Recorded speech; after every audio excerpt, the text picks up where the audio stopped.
შუადღე მშვიდობისა მოგესალმებით თქვენ უყურებთ თავისუფალი არხის ეთერში პირდაპირ ეთერში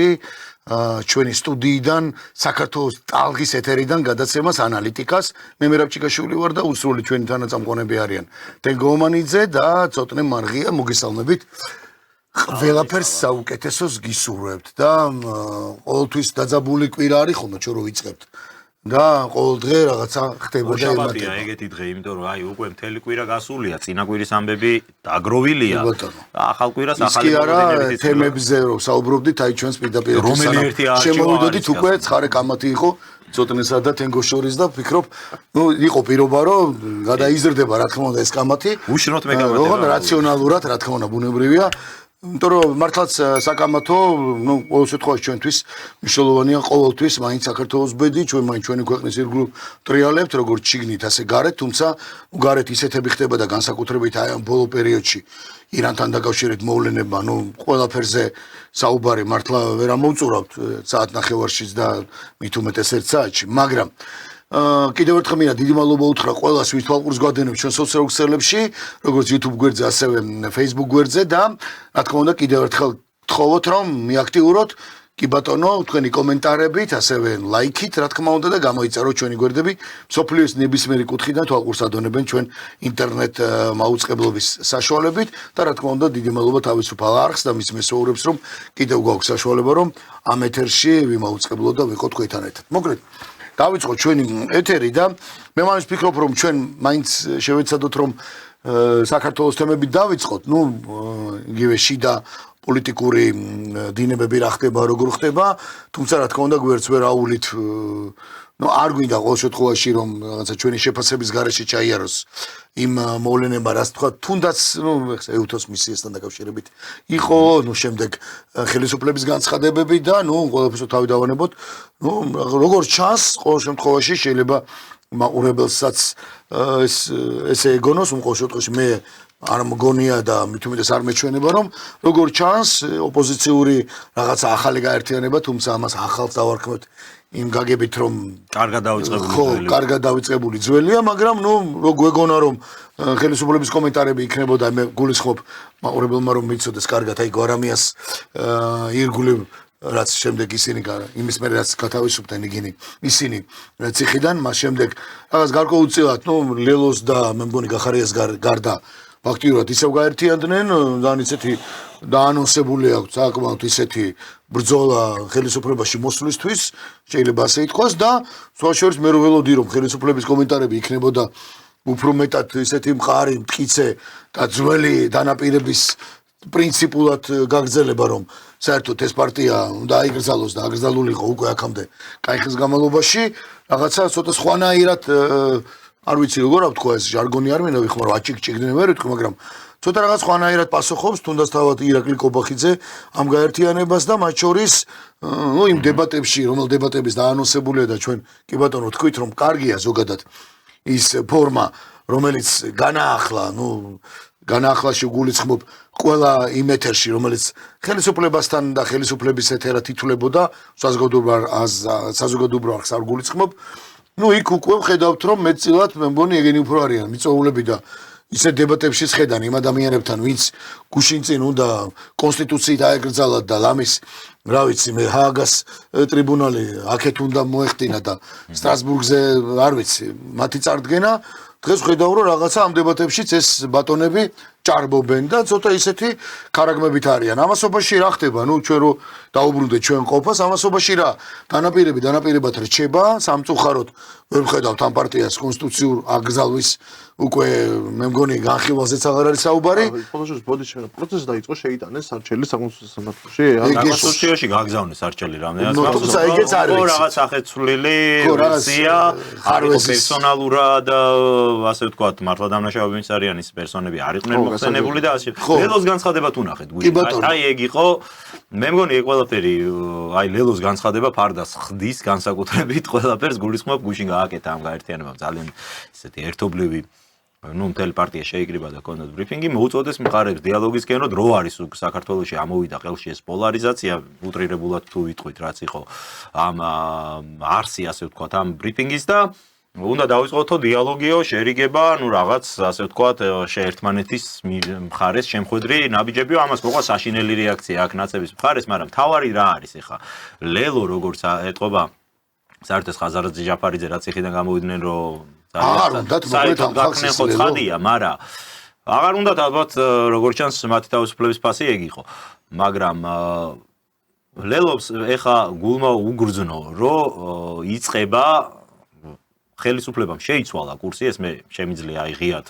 თქვა, ხელისუფლება გადავიდა იმ ნოტაზე, რომ უნდა ისევ დაალაგოს აი ამ ეგრეთ წოდებულ ოპოზიციასთან, რომლის აკრძალვასაც გეგმავდა, არა მხოლოდ მათთან დაალაგოს, უკვე კიდევ ვიღაცა ახლებს ამატებს ამ დებატებში, ვინც დაყავს ეგ ხალხი და ლელოს არ უნდა ეხა რომ დარჩეს თამაშგარი მდგომარეობაში, გუშინ ამიტომ გამოვიდნენ პირდაპირ ჩაატარეს ბრიფინგი, რომ აი ჩვენ ვართ ის ხალხი, ვისთანაც თქვენ უნდა დაალაგდეთ და ჩვენ გვინდა ვიყოთ კონსტრუქციული ოპოზიცია, მაგრამ ამას რა თქმა უნდა უმწვავესი რეაქცია მოყვა გვარამიას მხრიდან, რომელსაც როგორც ჩანს დიდი იმედი აქვს, რომ ის იქნება სწორედ და მისი ეს ახალი გაერთიანება იქნება ახალი მთავარი ასე ვთქვათ სპარინგ ოპონენტი ამ შემთხვევაში ქართული ოცნებისთვის, თორე არ არის საუბარი იმაზე, რომ მართლაც რაიმე რეალური ჯანსაღი ოპოზიციური ძალა იქმნება. კარგი, თეგო, მე უბრალოდ რადგან შენ ახსენე დაალაგება, ამ კუთხით, თლაც ჟარგონი არ არის, ეს უკვე ისე შემოვიდა პოლიტიკაში, ქვეყნის და საერთოდ რეგიონალური და დიდი ფაქტორები ალაგებენ უკვე ერთმანეთში ურთიერთობას, მაგრამ შენ ახსენე დაალაგება, ოპოზიციას, ხელისუფლებას უნდა დაალაგოს იმ ოპოზიციასთან, რომელიც ფაქტიურად მიწასთან გაასწორა და ლამის აგეს საკონსტიტუციოდ აკრძალა, მაგრამ ხომ არ ნიშნავს ეს დაალაგება, რომ მათ შორის დაალაგება დაიწყო იმ ევროკავშირთან და იმ ევროპელებთან, რომელთანაც საკმაოდ ისეთი რა თქმა უნდა მაგას ნიშნავს ხალხი, მაგრამ ეგ არ მოწონს. ამ განცხადებებში ერთმანეთთან ლაგდებიან ამ განცხადებებით, იმიტომ რომ ფაქტია, რომ ეხლა სუბოლო განცხადება რაც იყო განსაკუთრებით ეუთოს დასკვნის შემდეგ, იქ თითქოს ხელისუფლება გაყოფილია, რაღაცნაირად აიცი, პრემიერ-მინისტრი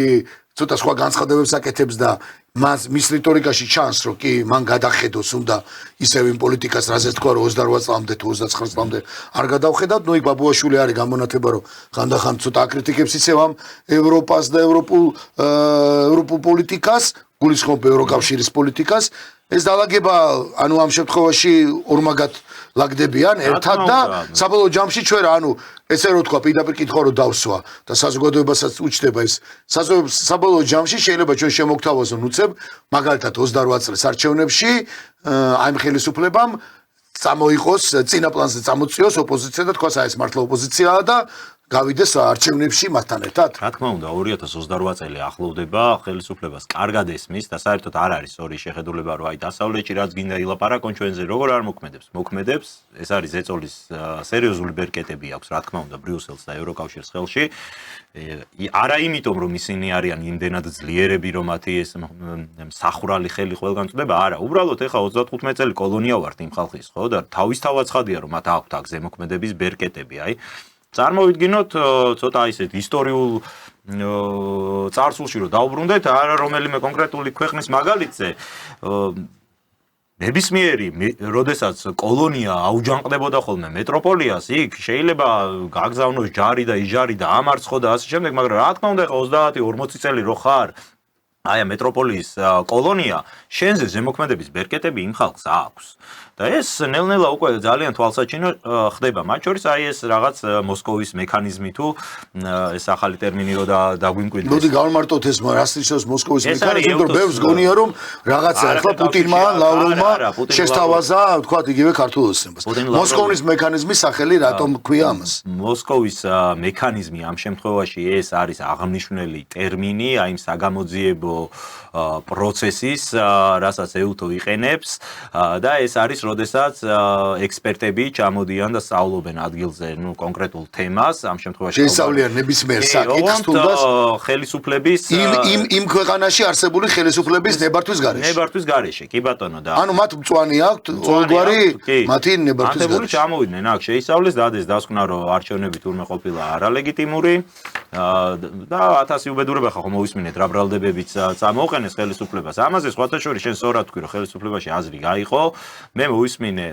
ხელისუფლების ერთ-ერთი ლიდერის კახიკალაძის განცხადება, რომელმაც უწოდა სრული აბსურდი ამ ყველაფერს, ეს არც ერთი სიტყვა არ არის ამ ყველაფერში მართალიო და უცებ მეორე წუთში გამოდის კობახიძე და იძახის, რომ პრინციპში ბევრი რამე საინტერესოაო და იქ რამდენიმე რეკომენდაცია არის ისეთი, რომელიც აუცილებლად უნდა გავითვალისწინოთ. მან ახსენა მიტინგებზე მომხდარი ძალადობის ფაქტები, რომ რამდენიმე ეპიზოდი გაიხსენა, სადაც მართლაც იყო გადაცდომებიო და ეს საჭიროებს გამოძიებასო და მე უბრალოდ არც ერთ კონკრეტულ ეპიზოდზე არ მინდა კონცენტრირება, მაგრამ მე ხო კარგად მახსოვს და მაყურებელს ხო კარგად ახსოვს, რომ იქ მარტო ძალადობა ის კონკრეტული ფაქტი კი არ იყო, რომ აი მაგალითად რომელიღაცა მომიტინგი ან პოლიტიკური ლიდერი რომ ცემეს და მართლა სასიკვდილოდ გაიმეტეს და ეს გადაცდომა არ არის, ეს დანაშაულია სინამდვილეში. ამაზე რა რეაქცია ქონდა მაშინ ხელისუფლების ტროლბოტებს, მათთან აფილირებულ მედია საშუალებებს თუ სხვადასხვა აქტივისტებს. გამოქონდა აშარჟებდნენ ამ ვიდეოებს და აი რა მაგრაც ემეს და რა მაგრა მოხვდა და ეხა დღეს უცებ ხელისუფლება გადაერთო იმ ნოტაზე, რომ უი თურმე ეს გადაცდომა ყოფილა, ჩვენ ეს არ გვინდოდა და ეხლა უნდა გამოვიძიოთ. ეს არის დღევანდელი რიტორიკა. აქედან გამომდინარე, რა თქმა უნდა, ხელისუფლებაზე როგორ ჩანს მოქმედებს ეს ზეწოლის ბერკეტები და მათ 2028 წლის არჩევნების მოახლოებასთან ერთად ბუნებრივია მათ არ აქვს სურვილი, რომ ერთპარტიულ რეჟიმში ჩაატარონ ეს არჩევნები, იმიტომ რომ ეს მართლა ძალიან დიდი პრობლემა იქნება და მათ სურთ რომ ყავდეთ ოპოზიცია, რომელსაც დაუპირისპირდებიან ერთის მხრივ ჩვენ დაგვაბულინგებენ ისევ საზოგადოებას, რომ აი ხალხო ისევ ჩვენ თუ არ აგვირჩიეთ, ხედავთ ნაცები ისევ გაერთიანდნენ და მოდიან და აი ეს მე რამდენეთ უკვე რომ ეს ჩვენ თუ არა ნაცები იგივე კი ხო იგივე უნდა ვაჭამონ რაც ასაკამდე ვაჭმოდნენ და პლუს ამას შემოყავთ კიდე ახალ-ახალი რაღაც პოლიტიკური ჯგუფები. ნახოთ მოდი ჩვენ ახლა ერთი ვიდეო კი ბატონო სადაც კონკრეტულად ამაზეა საუბარი და კონკრეტულად პრემიერ-მინისტრის კომენტარია, სადაც სხვა შორის ჟურნალისტი ნათლად უსვავს კითხვას და ის პასუხობს ისე როგორც პასუხობს. ნახოთ ეს ვიდეო და შემდეგ დავბრუნდებით უკვე პირდაპირ ეთერში ისე. ჯერ აღიარონ ლეგიტიმაცია და საქართველოს იურისდიქცია, საქართველოს ტერიტორიაზე, ქართული ხალხის მიერ არჩეული ხელისუფლების იურისდიქცია საქართველოს ტერიტორიაზე, მე ყველაფერზე შეიძლება ლაპარაკი. ეს კომპლექსური პრობლემაა. ისინი არ აღიარებენ ხელისუფლების ლეგიტიმაციას 2020 წლიდან მოყოლებული. ხო, ეს არის კომპლექსური პრობლემა. ჯერ დაარწმუნონ ეს ადამიანები, რომ უნდა მოიქცნენ კარგად და მე ვისაუბროთ ყველაფერ დანარჩენს. მოკლედ ეს არის ხო ირაკლი კობახიძის კომენტარი იმაზე, რაზეც ახლა თქვათ იგივე თენგო საუბრობდა და რა გამოდის. ხელისუფლება, რომელიც სულ რამდენიმე თვის წინ საუბრობდა, რომ არაფერს არ უსმენს ამ ხალხი, ესენი არიან აგენტები, სხვისი დაქირავებული, სხვა ქვეყნის დაქირავებული აგენტები, მეხუთე კოლონა, რომელიც აქ იმისთვის არსებობს, რომ ეს ქვეყანა აყირაოს და მათ აზრს არანაირ მნიშვნელობას არ ანიჭებს და დღეს გამოდის და გვეუბნება, რომ ჯერო გვაღიარონო, თურმე ჭირდება მათი აღიარება, აგენტების აღიარება ჭირდება ამ შემთხვევაში ბატონ ირაკლი კობახიძეს. გვაღიარონო და მე ყველაფერზე მზად ვართ რომ ვისაუბროთო. პირდაპირ ამ სიტყვებით ამბობს, რა ვიცი, მაყურებელმაც ხო გაიგო, ანუ არაფერი არ მოგვესმა. ყველაფერზე მზად ვართ ხა ბუნებრივია, აქ არის საუბარი პოლიტიკურ ბატალიებში და ცხოვრებაში მათ დაბრუნებას. ხო, არ მგონია ხა იქ გვარამიები და მელიები და სხვები ამათ ესაუბრონ რაღაც ლამას თვალებზე. ხო, გასაგებია, რაზეც უნდა ესაუბრონ. უნდა ესაუბრონ ხელისუფლების გადაბარებაზე, უნდა ესაუბრონ პოლიტიკაში დაბრუნებაზე, უნდა ესაუბრონ ისევ იმ მარაზმის გაგრძელებაზე, რასაც ამდენი წელი გვასმენინებდნენ. არ გამოვრიცხო. საქართველოს ხელისუფლება სამწუხაროდ ამჟამინდელი ადმინისტრაცია, წინა ადმინისტრაცია არ იყო ნამდვილად ამ ჭკუაზე, მაგრამ აი ამჟამინდელი ადმინისტრაცია როგორც ჩანს არის ამ განწყობაზე. ცოტნე, შენ როგორ ფიქრობ, ეს არის ფერიცვალებას ვერ ვიტყვი, იმიტომ რომ ეს არის რეალურად გარდაცვალება, ეს ფერიცვალება არის. ეს ხო, შეიძლება, თუმცა პოლიტიკურ გარდაცვალებაზეა საუბარი. მაგრამ სახეცვალება, ის რომ აი ეს განცხადება იმ ყველაფრის მერე კეთდება, რაც ჩვენ მანამდე მოდი ასე ვთქვათ, საზოგადოების დიდი ნაწილი მონაწილეა იმ პროცესების, რაზეც მაშინ ხელისუფლება აპელირებდა და სწორს ამბობდა, რომ ესენი არიან მოღალატეები, ესენი არიან სამშობლოს მტრები, ესენი არიან ის ხალხი, ვინც სააქეზებენ ყველას ნებისმიერს, რომ მოლოტოვის კოქტეილი ისროლონ, იქ დაიწვა შენობები, ესენი არიან ყველაფერსო თავი დავანებოთ ასაკრძალი. ეს პარტია უნდა აიკრძალოს. აი ამ განცხადების მერე შენი მოსაზრება რა არის? ეს რა არ ვიცი, რადიკალური შემოbrunებაა, მაგრამ ვის წინააღმდეგ არის ეს მიმართული? კი ბატონო, მოგესალმებით. პირველ რიგში ეს ფერიცვალება არის, ხო, ძიმე ტერმინს არ ვიხმარ, რაც თენგომ გამოიყენა. მაგრამ ჩემი აზრით ეს არის ლოგიკური ფერისცვალება და რატომ ვფიქრობ, რომ ეს არის ლოგიკური ფერისცვალება. დავიწყოთ აი თლიანად გადავხედოთ, აი რა როდის უწევს ქართულ ოცნებას, ჩვენ გვახსოვს, რომ ეს პირველი ფერისცვალება არ არის ქართული ოცნების, სადაც უკრაინის ომამდე 1 წლით ადრე 2021 წლიდან ეს დაპირისპირება დასავლეთსა და საქართველოს შორის იწყებს გამწვავებას. ხო, მანამდე ესენი არიან იდეალურ ურთიერთობაში ერთმანეთთან, რა ვიცი, რასაც კი დაავალებენ, იქიდან ყველაფერს ქართული ოცნება აქ იღებს, უამრავი კანონი მიიღეს მათი, ასე ვთქვათ, დაკვეთით და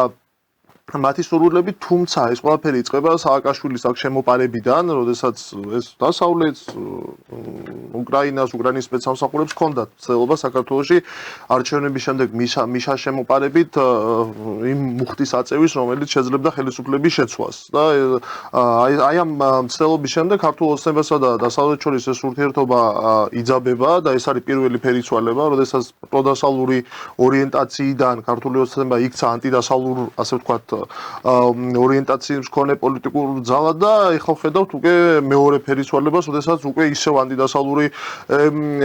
ძალიდან ისევ ცდილობს პროდასავლურ ძალად ქცევას. ამას თავისი მიზეზები აქვს, როგორც ჰქონდა მიზეზები 2021-22 წლებში,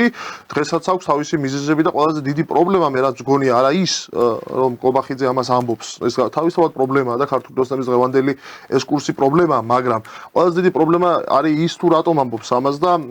ეს არის ყველაზე მნიშვნელოვანი. ყველაზე მთავარი აქ ის არის, რომ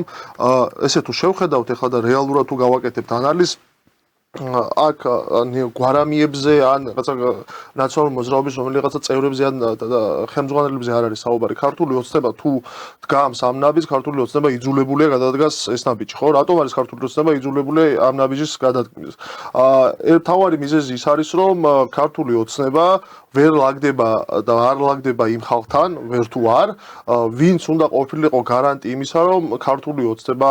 ხელისუფლება, ქართული სახელმწიფო არ უნდა დამდგარიყო ამ მსგავსი იძულებების წინაშე, ხო? ამ შემთხვევაში გულისხმობ, დაუშვათ რუსეთს, გულისხმობ ჩინეთს, დაუშვათ რომლებიც უნდა ყოფილიყვნენ, ასე ვთქვათ, იმ როლის მქონე, რომელიც გაანეიტრალებდა ევროპულ ზეწოლას და წნეხს საქართველოს. ნუ გარანტი რა, თუნდაც უსაფრთხოების, როგორც ეკონომიური, ასევე შიდა პოლიტიკური, სტაბილური პოლიტიკა. ორი დიდი სახელმწიფო უნდა ყოფილიყო ამ ყველაფრის შემოქმედი ქვეყნის შიგნით და მათ შორის, როგორც შენც გაუსვი ხაზი, ეს უნდა ყოფილიყო გარანტი იმისა, რომ ჩვენ ამ წნეხის აცილებას შევძლებდით. მაგრამ ფაქტია ერთი, ამ ყველაფრის შემხედვარე, რა ანალიზით შეგვიძლია გავაკეთოთ, არის ის, რომ ქართული ოცნება დღევანდელი ხელისუფლება ვერ ახერხებს დალაგებას ვერც რუსებთან, ან არ ახერხებს ეს არ ვიცით. მაგრამ ფაქტია რომ ვერ ახერხებს. აქედან გამომდინარე ქართული ოცნება პრინციპში და დღევანდელი ხელისუფლება დარჩა მარტო დარჩა მთელი დასავლური სტრუქტურის წინაშე, მას აღარ ყავს მოკავშირეები. ღიად ესე ჩანს, ყოველ შემთხვევაში ღიად აღარ არის და აღარ არის ქვეყანაში შეიძლება ითქვას ის ფაქტორი, რომელიც დაუშვათ გადაარჩენს ქართულ ოცნებას ჰააგის სასამართლოსგან, რითაც ხშირად ემუქრება ეს ოპოზიცია, პროდასავლური ოპოზიცია და ეს არ არის პატარა ამბავი. ჰააგის სასამართლოს გადაწყვეტილება თუ დადგამს გავსი გადაწყვეტილება, ხო, ეხლა საქართველოს არ არის არც რუსეთი და არც ისრაელი და ეხლა კობახიძის წინააღმდეგ რო დადგეს განაჩენი ჰააგის სასამართლოს და რომელიმე ევროპულ ქვეყანაში დაიჭირონ, დაუშვათ, ხო, რას ისავს ქართული სახელმწიფო, რა ომს გამოუცხადებს საფრანგეთს და გერმანიას ან თუ დიდ ბრიტანეთს, რა უნდა. აქ ძალიან დიდი პროტესტი ხალხში არ იქნება. ხო, ნუ აქ შიგნითაც რომ იყოს პროტესტი, არა, გამოსვლებს გულისხმობ და რაღაცა ხოლი, დიდი გამოძახილი რომ მოხდება. ვერ იქნება. შენ არ ყავს ესეთი მოკავშირეები, მათ შორის ეხლა ამერიკელებთან ეს ხშირი საუბრები და სურვილები დაალაგების ასწოდ ამას ემსახურება, რომ მოკავშირის გარეშე დარჩენილი ქართული ოცნება, რომელსაც მოკავშირე სხვაგან უნდა ეძებნა იდეაში, ხო? იმისთვის რომ დაებალანსებინა დასავლური მხარის, ამერიკული მხარის ზეწოლა ქვეყანაში, ეს იყო 2022 წლიდან, 2021 წლიდან აი წინა ადმინისტრაციის პირობებში ეს კეთდებოდა, რომ ქვეყნის პოლიტიკაში და ჩვენ ვიცით და ეს მნიშვნელოვანია კიდევ ერთხელ ხაზზე გავუსვათ, რომ ისეთი პატარა ქვეყნების პოლიტიკა, როგორც საქართველოს, ძირითადად და ხშირ შემთხვევაში არის განპირობებული საგარეო აქტორების მოქმედებებიდან გამომდინარე ქვეყნის შიგნით, ხო? თუ ვის რამხელა გავლენა ექნება ქვეყნის საშინაო პოლიტიკაზე. ეხლა რა რეალობაც არის, რა რეალობის წინაშე ვსგავართ, ხო? არის ის, რომ ის ცდელობა, რომ აქ შემოეყვანა სხვა საგარეო აქტორები, მათი ინტერესები, მათი გავლენები იმისთვის, რომ მომხდარიყო დაბალანსება დასავლური ინტერესებისა და დასავლური გავლენებისა, ეს აღარ მუშაობს, ეს აღარ არის ასე, ეს ცელობა კრახით დამთავრდა და ჩვენ ხედავთ იმ რეალობას, როდესაც ქართული ოცნება პირდაპირ შეიძლება ითქვას, არის აი ყველაზე მძიმე მდგომარეობაში ალბათ ეხლა ამ მომენტში 2012 წლიდან მოყოლებული, რაც ხელისუფლებაში მოვიდა, იქიდან მოყოლებული ყველაზე მძიმე მდგომარეობაშია. მეცილად გულისხმობ გარე ფაქტორებს და შიდა ფაქტორებს აუცილებლად ვისაუბრებ და მე შიდა ფაქტორებში დაისახება ეს ზუსტად იმიტომ რომ საგარეო ფაქტორები ჩვენთან პატარა ქვეყნისთვის ხო აუცილებლად ითარგმნება მე შიდა პოლიტიკურ რეალობას ეს არის ამის ასახვა ქართული ოცნება ცდილობს რომ ეს ყველაფერი არ შეიმჩნიოს ხო ანუ ეს მაგრამ უწევს ნაბიჯების გადადგმა რა არის ეს ნაბიჯების გადადგმა რომ აი დავუშვათ ნაციონალური მოძრაობა მათი გაგრძელებები ეს პროდასალური ორიენტაციის და აგენტურა დავუშვათ უცხო ქვეყნების ამ ადამიანების ასე ვთქვათ გაკეთებას ეწევა ხო ანუ ისინი ცდილობს რომ ეს ხალხი შემოიყვანოს ისევ პოლიტიკაში. კი ბატონო. თენგო, მინდა დაამატო, მაგრამ შემდეგ რომ საკითხს უნდა გადავიდე, მოკავშირეები ახსენა ცოტნებ და მე მინდა უკვე უშუალოდ მოკავშირეებს ვთქვი, მაგრამ მინდა დაამატო შენ. ეთახმები ამ შემთხვევაში ეთახმები. ამ შემთხვევაში რომ ეს არის საგარეო გავლენების ასე ვთქვათ შესუსტება საგარეო გავლენების ასახვა ქართულში და პოლიტიკაში უბრალოდ ამ მიზეზით არის თუ იმ მიზეზით არის თუ რა მიზეზითაც არ უნდა იყოს ერთი რამე ძვირფასო მაყურებელო ხო ცხადია ხო ყველანი ჩვენი თვალით ხედავთ რომ ქართულმა ოცნებამ გამოაცხადა კონსტრუქციულ ოპოზიციებზე ტენდერი პირდაპირ ვინ შეძლებს და ვინ დაიმსახურებს ამ სტატუსს და პოლიტიკური ძალები რომლებიც გუშინ სამკვდრო სასიცოცხლოდ იყვნენ დააჯახებულები და გადაკიდებული ყველა ფლანგიდან დღეს რო გამოდიან ყველა ერთად დამწკრივებულები და ამბობენ რომ ჩვენ კონსტრუქციული ოპოზიცია გვინდა ვიყოთ ეს ხო არის ფაქტი არა მხოლოდ ლელოს გულისხმობ არა მხოლოდ ნაცებს გულისხმობ რომლებმაც ის თავისი გაერთიანება შექმნეს ამის მიზანი ეგ არის ხო თავისთავად ცხადია რომ ოპოზიციურ ველზე გამოჩნდნენ ყველა პოლიტიკური ძალა რომელიც 1-2 თვის წინ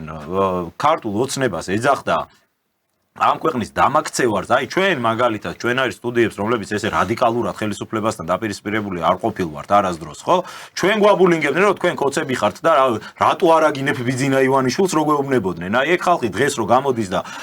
არ ამოვიდა ხალხო ხელში ეს დაპირისპირება და მოდი კონსტრუქციული ოპოზიციები ვიყოთ, ყველა ერთად რო ჩამწკრივდა და აცხადებენ. და იმ დებატებში რო გაჩნდნენ. კი, ხო, ამას ხო აქვს თავისი მიზეზი სინამდვილეში და ეს მიზეზი არის ის, რომ ხელისუფლებამ პირდაპირ გამოაცხადა ტენდერი, ვინ იქნება კონსტრუქციული ოპოზიცია 2028 წლისთვის თუ ადამიანისთვის 2028 წლისთვის რა ნუ მე ალბათ 2028 წლისთვის მაგრამ თუმცა ჩდება და ჩვენს გვწერენ სხვათა შორის ხშირად არაერთხელ მოუწერეთ მაგრამ გვწერენ რომ აი ხომ არ მიდის თქვა ბიძინა ივანიშვილი ამ შემთხვევაში ნუ ბუნებრივია ეხლა ისე იქნება ბატონ ბიძინაზე საუბარი ყოველთვის ის ყოველთვის ისე სასურველია რომ არა გვერდიდან მართავდეს, არამედ მართლა იყოს, გამოვიდეს ჯობია, გამოვიდეს და თანამდებობაზე იყოს. მაინც ყოველთვის მოსახლეობას ხომარ ერთხელ ჩვენთან რომ მართლა რაღაც ამას ჯობია გამოხდეთ და რაღაც ისეთი აფრიკის რომელიღაცა ჯუნგლებში ხო არ ცხოვრობ, სახელმწიფო ეს არ შეიძლება რომ არაფორმალურად ესე დღეს რა ხასიათზე გაიღვიძა ვიღაცამ ამის მიხედვით იმართებოდეს ქვეყანა. უნდა იყოს ფორმალური მართლობა, ამ ადამიანს უნდა კონდეს თავისი სტატუსი, იმიტომ რომ ის იმსახურებს პირველ რიგში ამ სტატუსს, იმიტომ რომ სწორედ მასზე დგას ხელისუფლება. და აუცილებლად იმსახურებს ამ სტატუსს და ის უნდა იყოს, რა თქმა უნდა, კონსტიტუციური სტატუსი უნდა კონდეს და მართავდეს ამ ქვეყანას, ისე როგორც ეს არის მიღებული ნორმალურ დემოკრატიულ საზოგადოებაში. სწორედ ამიტომ ძალიან ბევრი ამბობს, რომ აი თუ მოუნდება იგივე ბიძინა ივანიშვილს ის დანიშნავს ვადანდელ არჩევნებს თუ არა და შეიძლება მართლა 28-თვის ემზადებიან, ოღონდ აი მაგ ტენდერ გამოცხადებულით. მაგრამ მაგ მე კიდე ერთ ყველაზე მნიშვნელოვანს მინდა გავუსვა ხაზი დღეს რა ხდება, დღეს. ვიცით ეს ყველაფერი კარგად ვიცით და განსაკუთრებით ჩვენმა მაყურებელმა და იმიტომ რომ საერთოდ საქართველოს მოსახლეობის უმრავლესობამ სამწუხაროდ არის ეს საბედნიეროდ 80% ძალიან კარგად არის ჩახედილი იმ ბინძურში და პოლიტიკაში რაც ხდება 35 წელს განმავლობაში. მე არ ვამბობ რომ პოლიტიკა საერთოდ ვიცით და არც იმ აზრს ვემხრობი რომ ხშირად ამბობენ ხოლმე რომ პოლიტიკოსებს ჩვევიათ რა ხა ამას ესე არ ამბობენ იმიტომ ხალხი ბრბოა კაცო მიდი რასაც კიდე იმას ანუ პროპაგანდა იმდეშოა მაგრამ არა ხალხი საკმაოდ იმ დონეზე რომ ამ სიბინძურებს ხედავდეს და არჩევდეს რა ნაგავია პოლიტიკაში წლების განმავლობაში ხო თუმცა ის გამოკვეთილი ადამიანები ვინც იყვნენ და არიან ძალიან ცოტა ისინიც კარგად ჩანან, ვინ არის მართლა კეთილსინდისიერი თავის საქმეში. ნუ იმ საქმეში, რასაც პოლიტიკა ქვია, მაგრამ ყველაზე მეტად სამწუხარო ის არის, რომ აი ცოტნე მახსენა მოკავშირეები, ანუ ქართულმა ოცნებამ დაკარგა მოკავშირეები, გარე ფაქტორები და კი ბატონო, რა თქმა უნდა, ასია ცდილობდა რაღაცნაირად, მოდი პირდაპირ თქვათ, რომ გარე ფაქტორებში სადაც რუსეთია და ჩინეთი მოხსენიებული და ანუ არის ეს გარე ფაქტორი, ყველაფერს თავი დავანებოთ, ჩვენ ვამბობთ ხოლმე სულ ამას, რომ ნორმალურად, ლოგიკურად მოაზროვნე ადამიანი თუ კარგად იცნობს იმ ქვეყანას, სადაც ცხოვრობს, იცნობს გეოგრაფიულადაც, იცის ტერიტორია, რაც არის და ზუსტად იცის და გაცნობიერებული აქვს, რომ ჩრდილოეთით უზარმაზარი ტერიტორია ბუნებრივად არ ვიცი მე როცა ეს მოვლენა მოხდა და გადანაწილდა ეს ქვეყნები ასე, ჩრდილოეთით უდიდესი ნაწილი სოფლიოში უჭირავს რუსეთს, მაგრამ უდიდესი ნაწილი ჩვენი დიდი მეზობელი არის რუსეთი. ვინც აცნობიერებს, რომ ეხა ვერ მოვჭრი და ვერ ამოვიღებთ ეხა ამას, ვერ გავაქრობთ რუსეთის მეზობლობას, იმ ადამიანებს ის გასაგონად ვამბობ ჩვენ. რა თქმა უნდა, ხვდებიან, რომ გარე ფაქტორი მნიშვნელოვანია. დიახ, რუსეთის გარე ფაქტორი მნიშვნელოვანია, როგორც ეკონომიური კუთხით ერთ-ერთი ყველაზე მთავარი, ასევე იმ კუთხით, რომ ეს არის დიდი გეოპოლიტიკის დიდი მოთამაშე და მით უმეტეს არის ქვეყანა, რომელსაც კავკასიის რეგიონზე, მთლიან რეგიონზე არ უნდა ალბათ ვერც და არც დაკარგავს გავლენებს, რა გავლენებს არის საუბარი. ისევე როგორც რო გადავხედოთ ევროპის კონტინენტს, იქ გვერდზე მყოფი მეზობლები ერთმანეთზე და დიდი ბრიტანეთი, რომელსაც მუდმივად აქვს ეს საუკუნოვანი ეს ჩადებული ეს არ ვიცი მე გენეტიკა თუ მიზან მიმართულობა, რომ არასოდეს არ უნდა დაკარგოს გავლენები ამ დიდმა ამ პატარა კუნძულმა, რომელიც ოდითგანვე ოდესღაც იყო დიდი და არის დღემდე დიდი კოლონიალისტი. ეს არის ძალიან ლოგიკური. ამიტომ ამ ხალხის გასაგონად ვამბობ. სწორედაც რომ ქართულმა ოცნებამ შეიძლება დღევანდელმა ხელისუფლებამ უფრო ვის დღეს არის კი ბატონო გარე ფაქტორებთან დაკავშირებით პრობლემებია და დაკარგავს ის მოკავშირეებს სხვადასხვა კუთხით, მაგრამ ყველაზე მთავარი არის რომ სწორედ ამ ადმინისტრაციამ სამწუხაროდ ვამბობ ამას სამწუხაროდ სწორედ ამ ადმინისტრაციამ დაკარგა ყველაზე მთავარი მოკავშირე ხალხი რომელიც ამ ქვეყანაში ცხოვრობს 80% ალბათ ვის ზურგზეც არის ვის ნაუფლარზეც არის ვის სისხლზეც არის მართლა და ვის არ ვიცი მე წამებაზე წვალებაზე არის ზურგები მათი ზურგებით არის მათი ზურგით არის მოტანილი ის რომ ისინი ხელისუფლებაში არიან და დღევანდელმა ადმინისტრაციამ ეს ყველაზე მეტად დაკარგა და გამოამჟღავნა სწორედ აი ამ მოკავშირეების დაკარგვას გულწამ რატომ აი შეიძლება ვიღაცას კითხვა გაუჩნდეს და მე რა აი ეხლა რო შენ აკრიტიკებ რატომ დაკარგა მთავარი მოკავშირე გარდა იმ გარე ფაქტორებისა და კარგად გავიხსენოთ ჩვენ მოგწონდა თუ არ მოგწონდა მეწელს მოწონდა და დიდი რამბებს უმღეროდა და დიდი ბოდიშით ერთ ადგილზე კოცნიდა ბატონი ირაკლი ღარიბაშვილს თუმცა დღეს ჩვენი ეს საშინელი სნია და სენია რომ მეორე დღეს კაცი რომელიც არ ვიცი რაღაც შეცდომა დაუშვას მით უმეტეს აღიარებული შეცდომა დაუშვას ნუ ისე წალეკავს თავისიანი რომ არ ვიცი რამის ჩვენ გვეძახდნენ ღარიბას ეს არისო ჯგუფიაო და რა ვიცი და ჩვენ უბრალოდ ვამბობდით სიმართლეს კი ბატონო ირაკლი ღარიბაშვილის ყოფნის დროს ძალიან ბევრი რამე მკვეთრად იყო, აი როგორ იყო, იცი, მოვლენებს, აი რაღაცა დიდ კარტეხილებს, როგორც ჩიგნით, ასევე გარეთ, რაღაცა მისი ავტორიტეტი, იმ გუნდის და სხვა ადამიანების ავტორიტეტი, იგივე თქვა თეაძულუკიანის არ მინდა ვინმე გამომჩეს. იმ თქვა ძალოვნების, რომლებიც ეხლა ციხეში არიან და ასე შემდეგ. ბუნებრივია, რომ მათ პირობებში ეს საზოგადოება აფასებდა, რომ რაციონალურად ფიქრობდნენ რუსეთთან მიმართებაშიც რაციონალურად ფიქრობდნენ ჩინეთთან მიმართებაშიც, რაციონალურად გაიარეს და მკვნეულად ომი, რომელიც დაიწყო კონფლიქტი და მართლა მშვიდობის შენარჩუნება და ეს მშვიდობის ფასი რაციონალურად გაიარეს და ყველაზე თავი დავანებოთ, მათ შორის შეინარჩუნეს ის უმძიმესი ეკონომიური მდგომარეობაც, რომელიც აი ამ ფატალიებში და ამ დიდ ამბებში იყო ამ ქვეყანაში და ფიქრობდნენ რაღაცა იმის დაკლებას, ამის დაკლებას, ნავთობის ფასის შემდეგ. კი ბატონო, არ იყო ეს საშინელი ომი, რაც ახლა ირანში დაიწყო. მაგრამ რატო დაკარგეთ თქვენ კიდევ ერთხელ გითხრათ მოკავშირეები რატო დაკარგა აი ამ ადმინისტრაციამ იმიტომ პირველი საშინელი უსამართლობა პირდაპირ გეტყვით საშინელი უსამართლობა თუნდაც ნაწილობრივ ბუნდოვნად რომელიც განახორციელეთ თქვენი გუნდის წევრების მიმართ რომელთა დაკავებებსაც სასამართლოებსაც ეხა უყურებ ტელევიზორში მე არ ვამბობ რომ ადამიანი რომელიც ამას დააშავეს და მით უმეტეს ეს რამე იქნება სახელმწიფო ჩინოვნიკის ბრალი ის არ უნდა დაისაჯოს. მეტიც, უმკაცრესად უნდა დაისაჯოს ისიც და ნებისმიერი ფენის, ნებისმიერი სოციუმის ადამიანი, ნებისმიერი მოქალაქე კანონციაში უნდა იყოს უპირატესი. მაგრამ უსამართლოდ სჯით იმ ხალხს, ვინც თავის დროზე 2012 წლიდან 24 წლის არჩევნების ჩათვლით თავის ზურგზე გინ ფიზიკურად, გინ მორალურად იმ ოპოზიციის მხრიდან რო იღებდნენ, რომელზეც თქვენ ამბობდით, რომ სამშობლოს წრები არიან, იმათაც არანაკლებ უსამართლოს ჯით. გაუგონარი რაღაც ბრალდებები, წარმოუდგენელი არის, რომ ერთმა კაცმა ამდენი დანაშაული გულშემატკივრება ჩაიდინოს და წარმოუდგენელი პროკურატურის იქნება თუ ბრალდების მხრიდან დაუსაბუთებელი არარსებული მტკიცებულებები. ამას გარდა უსამართლობა ეკონომიურ დანაშაულთან დაკავშირებით. არა ჩინოვნიკების, არამედ დანაპირები უმუშევრობა, რომელიც არის, რაც არ უნდა სტატისტიკა მოიტანოს თქვა ირაკლი კობახიძემ, უმუშევრობა ფაქტია, სახეზეა, კიდე ამას რომ ყველაფერს თავი დავანებოთ, ფასების კლებაზე იყო საუბარი, მაგრამ ეს არ არის, მეტიც ხშირად და ხშირ შემთხვევაში ჩვენ უყურებთ რომ რაღაც კომისიები იქმნება, ამ კომისიებში ძირითადად ჩაბარებული აქვს ეს კომისია იმ ადამიანებს, რომლებიც დეპუტატები არიან და თავად არიან ბიზნესმენები და თავად აქვს ძალიან დიდი შემოსავალი და შესაბამისად, როცა ამ კომისიაზე მეორე მხარეს ჯდებიან მაღაზიების, ბიზნესების მფლობელები და პარტნიორები, სხვა რო უჯდებათ, ისინი სწორედ იმ ფენის იმათი, როგორ ვთქვა, იმ სოციუმის წარმომადგენლები, რასაც ქვია ხელისუფლებაში გაბატონებული ბიზნესი ან მათთან აფილირებული ბიზნესმენები. ამიტომაც იყო რომ ის ქალბატონმა თუ არ ვიცი მე რა თქვა, ის რაც ხდება ფასების კომისიაზე რა კამათიც ხდება და რო ამბობს ის კალია თუ კაცია რომ ვერ დავაკლებ ფასებს, გამორიცხულია და იმ კომისიას რომელიც სახელმწიფომ დანიშნა, ერჩის, ურჩათ ერჩის რომ ვერ დავაკლებ, რაც გინდა ის მეიქენი, ვერაფერსაც ვერ მიზავ. ჩვენ რას ხედავთ? ხედავთ ისევ იმ უსამართლობას, რომელიც გადადის იმ 80% მოქალაქეზე.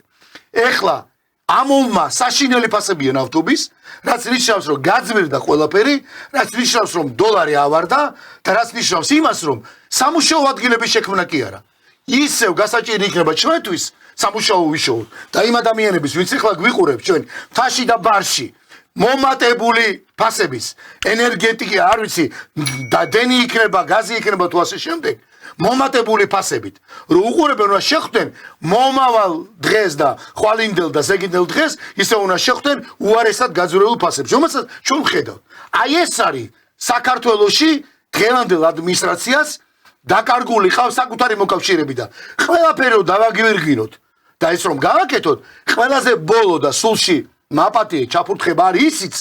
რომ სწორედ ეხლა იმ ოპოზიციას აცოცხლებთ და იმ დებატებში, იმ რა ქვია თქვენ განცხადებებში მათ უმღერით დიდ ამბებს და მათ გინდათ რომ ეხლა რაღაცა ტოლი და კოჭი გაუგოროთ, ვინც თავის დროზე სამკვდრო სასიცოცხლოდ ყავდა, ვისაც ამოჩემებული ყავდა ეს ქვეყანა, ეს სამშობლო, ის ხალხი, რომელმაც თქვენ ხელისუფლებაში მოგიყვანათ, კი ბატონო, ბიძინა ივანიშვილის დამსახურები და მისი გადაწყვეტით, რომ პოლიტიკაში შემოსულიყო, ეს გმირული ნაბიჯი იყო მაშინ მართლაც. და სწორედ აი ამ ხალხის უზარმაზარი მასის საზოგადოების გაერთიანებით მოხდა ის. დღეს იმ ადამიანებს პირდაპირ ეუბნებით, რომ მოიცა რა, შენ კაცო არ მაინტერესებ, მოიცა რა ისა, ეხა ისევ ესენი უნდა გავაცოცხლო და დავისვა მაგიდასთან. ამაზე რას ვიტყვით მეგობრებო? მოკავშირე შიგნით დაკარგა და საბოლოოდ ხო არ უსვავს ბეჭედს იმას რომ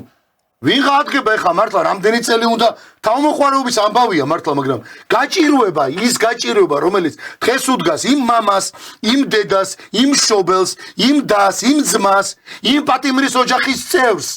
რომელიც დღეს უყურებს, რომ ამ მთავრობამ სრულიად უსამართლოდ გაუშვა ციხეში, ის რომ ფაქტები, მტკიცებულებები, არგუმენტი არ აქვს. დღეს ის უკვე თავმოყვარეობას და ღირსებას ეხება უკვე ის. სხვანაირად მიიღებს გადაწყვეტილებას და შეეგუება ამას ეს საზოგადოება? გეთანხმები, მე რაბ, უბრალოდ რამდენიმე აქცენტი გამოყავი და მინდა ყველაზე აი მოვინიშნე და პატარ-პატარა კომენტარები გავაკეთო, შემდეგ რა თქმა უნდა, ცოტნეს პოზიცია იქნება საინტერესო. პირველი შენ თქვი, რომ რუსეთთან დიალოგის საკითხზე მინდა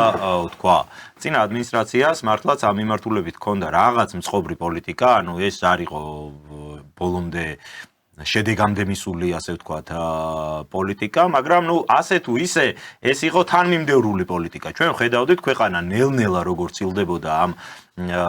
პროდასავლურ სიგიჟეს და ნელ-ნელა იწყებოდა პრაგმატული პოლიტიკისკენ სვლა, რაც მათ შორის გულისხმობს რუსეთთან ურთიერთობების ნორმალიზებას, მათ შორის გულისხმობს ჩინეთთან რაღაც ახალი კავშირების გაბმას და ასე შემდეგ და ეს ნაბიჯები იყო გადადგმული. შემდეგ მოხდა ესე ნაჯახი ჩაჭრეს ის ადმინისტრაცია, მოვიდნენ ესენი და რას აკეთებენ ყველანი კარგად ხედავთ. რა შეეხება მაგას, რომ აი რუსეთთან რატო ვერ ხდება საბოლოო ჯამში დალაგება ურთიერთობების და რა არის ამისი პრობლემა და ხშირად ამ პრობლემას ყველა ეძებს ხოლმე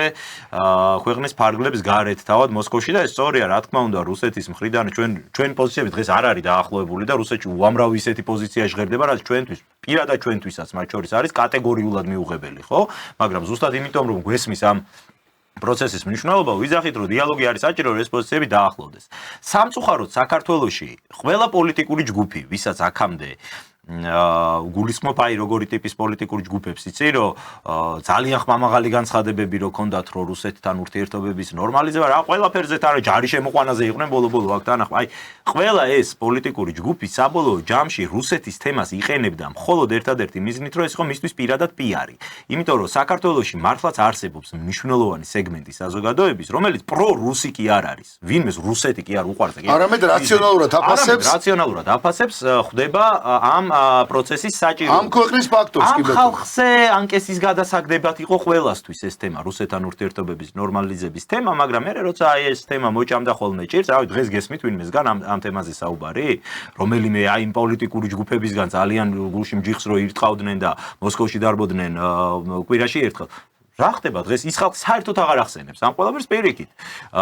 ხედავთ რომ მათი პოზიციები არ მნიშვნელოვნად შეცვლილი. ანუ საქართველოში ამ ხრივ სამწუხაროდ მე შემიძლია ვთქვა რომ პოლიტიკური კლასი არის ჯერ მომწიფებელი და არა აქვს ასე ვთქვათ საკმარისი ინიციატივა რომ რეალურად სახელმწიფოებრივი ნაბიჯები გადაიდგას ამ მიმართულებით. ეს ეხება როგორც ხელისუფლებას, ეს ეხება ისე ოპოზიციურ ჯგუფებსაც. მეორე შენ თქვი ღარიბაშვილის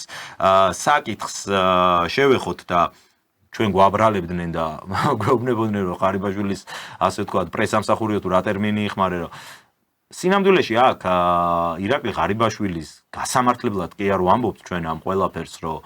რაღაც არ მოგწონს ამ საქმეში მე პირადად ამ შემთხვევაში მაქვს განცდა რომ საქმე გვაქვს შერჩევით სამართალთან მე იმას არ ვამბობ რომ ღარიბაშვილმა თვითონ რაც აღიარა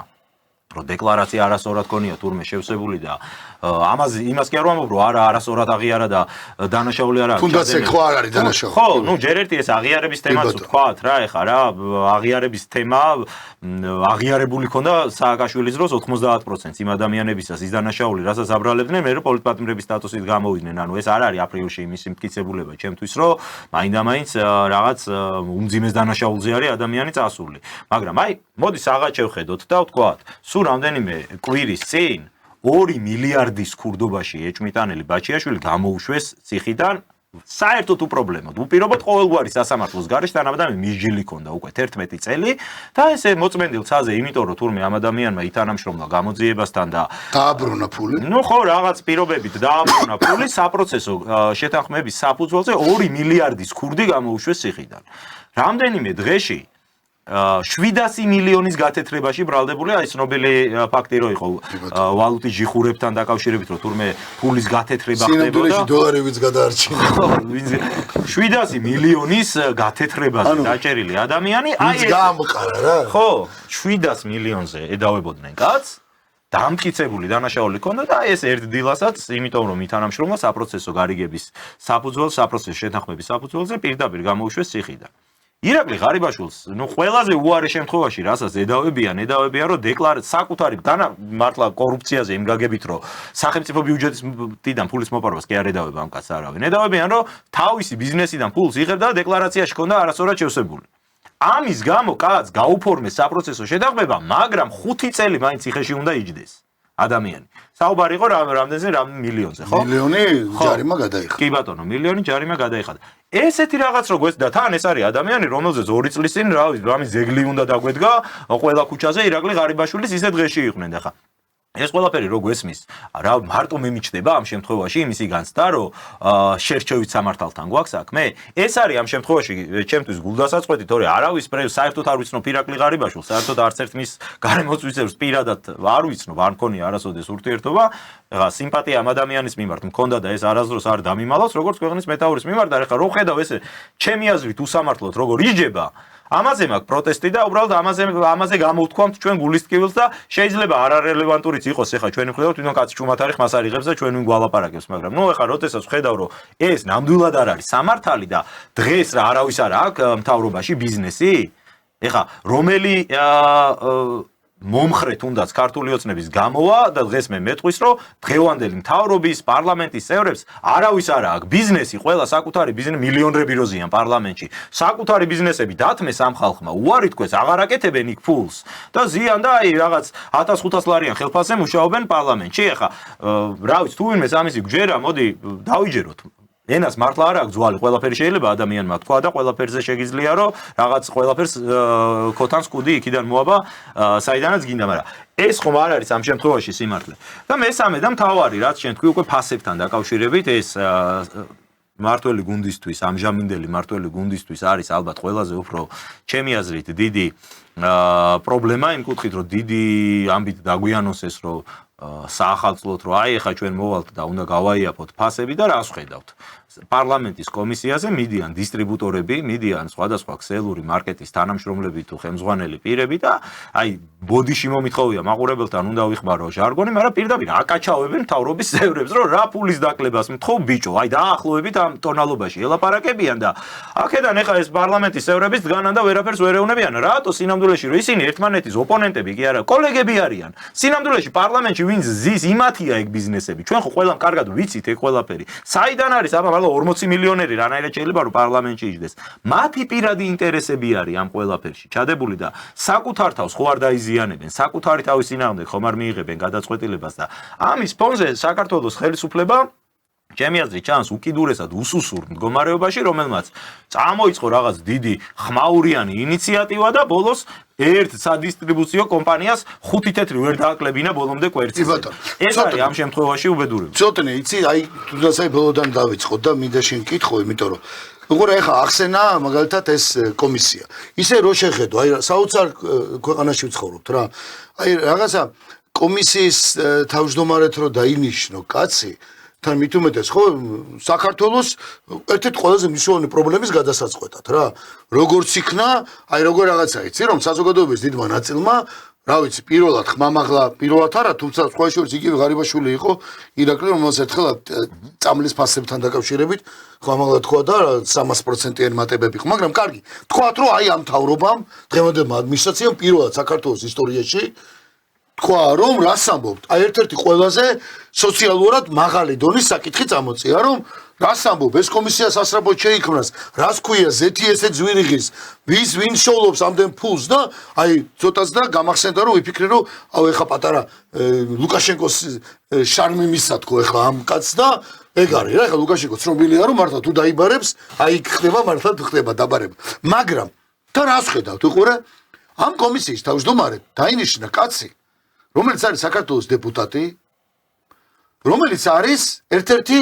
დიდი ბიზნესის მქონე. ნუ, ყოველ შემთხვევაში ახლა უკვე მისი ოჯახია. ღმერთმა ყველას მიცეს და ღმერთმა ყველას შეარგოს, რაც კეთილსინდისერად და რაღაცა პატიოსად აქვს ნაშოვნი. მე უბრალოდ რატო ვამბობ ამას? ჩვენ რას უყურებთ? უყურეთ ჩვენ რაღაცა ზოგი შრომელი ხალხის კასობრივი ოჯახებიდან წამოსული მექიმები, არ ვიცი, თუნდაც პოლიციელები, პროფესორები, მასწავლებლები ხარ, ნუ ვის პარლამენტარები არ არიან, და ვის ბიზნესმენები უყურებენ, რომ აი ამ კაცმა ეხა უნდა დაიბაროს ხალხი და უნდა რაღაცაად მართლა რა, რაღაცა წინააღმდეგობა გაუწიოს, ფაქტებით, არგუმენტებით უთხრას, რა შეღავათი არსებობს და ასე შემდეგ და ასე შემდეგ და ასე შემდეგ. ნუ ცოტათი მეკითხვა მიშნდება ბუნებრივ ეხა, როგორ უნდა იყოს მკაცრი ტონის მქონე ეს კაცი, რომელიც გამორიცხულია თემურად არ არსებობს, რომ იქ მისული ადამი, ჩემი და შენი ბიზნესი არ არის. ჩვენთან მოსული არც ერთი სტუდენტ, ესა სტუმრის ბიზნესი არ არის, არც ერთი მაღაზია, რა ვიცი. ეხლა ვფიქრობდი, რომ 5 წლის განმავლობაში მიყვავს გადაცემები და თუ ყოლია თქო, ან ბიზნესმენია რაღაც ესეთი, არ ყოლია. ნუ კარგი, არც მე მგონი ჩვენს ირგვლივ, რა ვიცი, მე ვისაც ვიცნობ გოშხოთ ბიზნესმენს, იქ არ ყოფილა და რაღაც რას ნიშნავს? რაზეა ლაპარაკი? სწორად მიდის, თავიდანვე შეცდომას ხო არ უშვებთ, რომ საქართველოს პარლამენტში კომისია დგება და თან ამ კომისიაზე მიდიან ეს მართლა წარმომადგენლები და მართლაც გამორიცხულია იქ ხალხის გამო კი არა, ისინი ამბობენ პირდაპირ ამბობენ, რომ ტყუილია 2 დღითაც ვერ შევამცირებ ფასებს. რაშია საქმე და რა იქნებოდა ეფექტური? როგორი იქნებოდა ეფექტური ყოფილიყო? აი კომისიის თავმჯდომარე და მით უმეტეს ისევ დეპუტატი და ისევ ბიზნესიდან წიაღიდან წამოსული ბიზნესმენი მე არ ვიცი ახლა ექიმის თავს არხევსო იურისტის თავს არხევსო რავი არის საუბარი ჩემ პროფესიაში მაგალითად თავს არხევს კი არა ერთი რომ ეკი დაგიცნეს სერიდან გამომურძო სხვანაირად ვერ იქნება მოდი აქედან დავიწყოთ გასაგებია ფილოსოფოსებში არ ვიცი როგორ ფილოსოფოსებში თქვენ სავით არიან სუდარეულები არიან რამდენი ფილოსოფოსი დაუსახელე მაგას არავის არ ეთანხმება კარგი აი პრობლემა რაშია იქიდან რომ სხვანაირად ვერ იქნება ამიტომ რომ ჩვენ ხო ყველა კარგად ვიცით რომ საქართველოში იმისთვის რომ პოლიტიკაში იყო რაღაცა წარმოადგენდა გჭირდება საკმაოდ დიდი მასშტაბის ფული ხო ხო და მე ანუ ამ რეალობაში რა გასაკვირია რომ პარლამენტში არის ის ხალხი ვისაც ფული აქვს და შესაბამისად ახლა კომიტეტის თავმჯდომარეების კომისიის თავმჯდომარეების პრემიერების პრემიერ-მინისტრების რა ვიცი ნებისმიერ თანამდებობის ადამიანები არიან ის ხალხი ვისაც ფული აქვს და ეს ფული არის ეგეთი რეალობა იმ სისტემაში რა სისტემაში ჩვენ ცხოვრობ და რასაც ეწოდება კაპიტალისტური მოწყობის ეკონომიკა არის ის რომ ფული არის ძალაუფლების წყარო და ეს არის როგორ ვთქვა ისეთი ჩვეულებრივი რეალობაა რა თუ ცხოვრობთ ამ სისტემაში ეს არის ამ სისტემის განუყოფელი ნაწილი მაგრამ აქ თავარი რა არის აქ თავარი ის არის რომ მთელი ეს ცდელობა ეს კომისიები თუ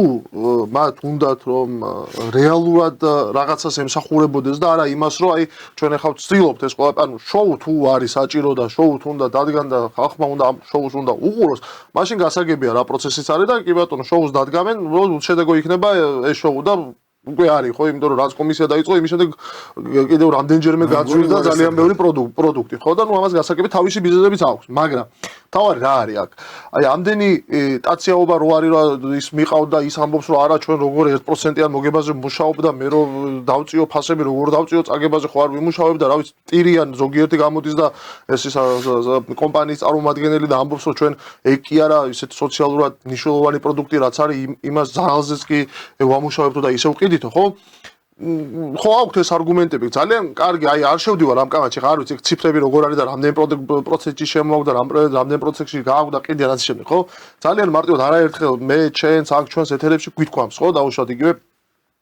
ევროპული გამოცდილების გაზიარებიდან გამომდინარე. აი პროგრესული გადასახადო სისტემა. შემოსავლის პროგრესული დაბეგრვა. მოგების პროგრესული დაბეგრვა. ხო, ეს ხალხი ხო იძახის რომ ფასებს ვერ დავუწევთ. მოდი მივმართოთ შემდეგ მეთოდს. გამოვნახოთ ალტერნატიული გზა, როგორც ეს არის ევროპული განვითარებულ სახელმწიფოებში. აი ამ ჯიბიდან თუ არ უნდა ამ ფულის ამოღება. გამოვიღოთ პროგრესული დაბეგრვის სისტემა და მეორე ჯიბიდან ამოვიღოთ ის ფული, რომელსაც ფასების დაკლებით არ დებს და ეს რატო რა შეცვლის, ხო? შეიძლება ფასი იგივე დარჩეს იმ პროდუქტზე, ხო, რასაც არანაირად არ გააძვრეს. მან ძალიან ბევრი ბერკეტი არსებობს, მან უნდა დააწესო ზღვარი და უნდა განსაზღვრო თუ, რა ქვია, არ გიძვირდება შენ შემოტანა ამ პროდუქტის ყიდვა გარეთ, აქ შენ ფასს ესე ვერ უნდა უმატებდე, როგორც შენ მოგინდება და არ მოგინდება. უნდა დაასაბუთო ფასის გაძვირების აუცილებლობა, როდესაც რაღაცას აძვირებ და იგი მეორე ჯიბიდან მოგებული ის ფული მე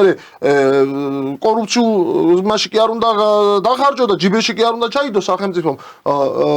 მოახმარს ისე სოციალურ პრობლემებს რომელიც ქვეყანაშია და აი ყოველდღე ეს ფული რომელიც აი ამ ხალხის ჯიბეებიდან